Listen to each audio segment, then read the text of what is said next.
Yan yung rectifier. Dito yung ikakabit sa Yamaha site. So ito bubuksan to, nandito kasi yung rectifier nya. Yan, tinanggalan ko na ng mga bolto para hugutin na lang ito.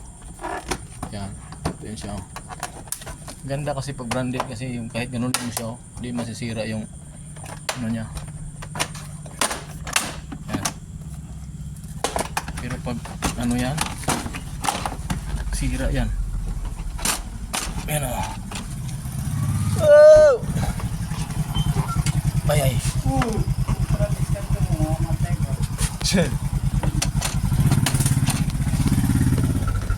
Nasalpak mo balik. Yun o. Yan ang rectifier ng Yamaha site. Ito yung mapalitan. Yun na matanggal.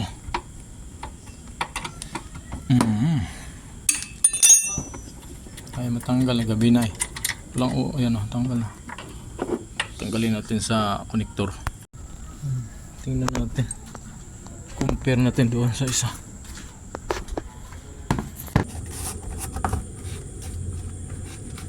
$54.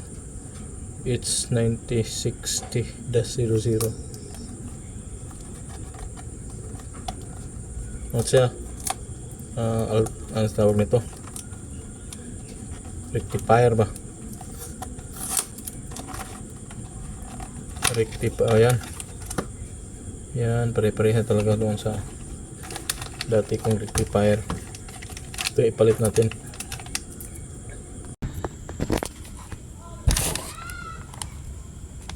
Parehas sila, no? Yung iba.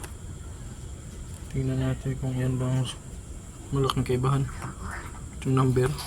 Walang plus eh. Connect na to.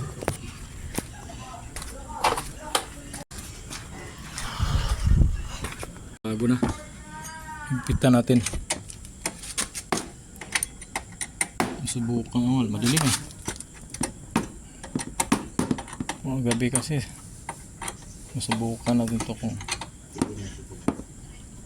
ito ba talaga ay gumagana.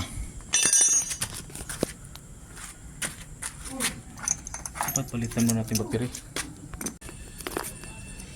Ang tester na itong battery kung kailan babutahin ito. Bago itong battery.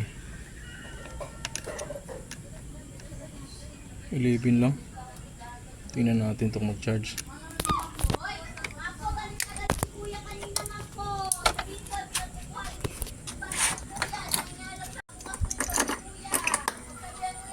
Malakas ang ano nyo.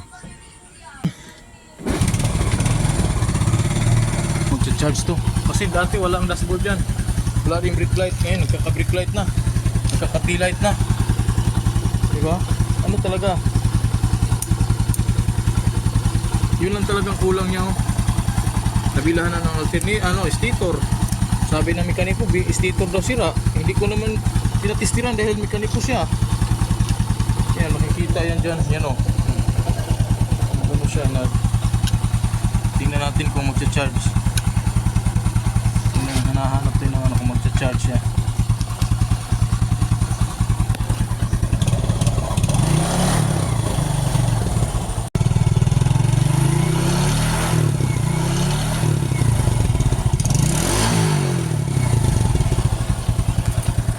Itong T-light wala din to. Napalitan nagkailaw eh.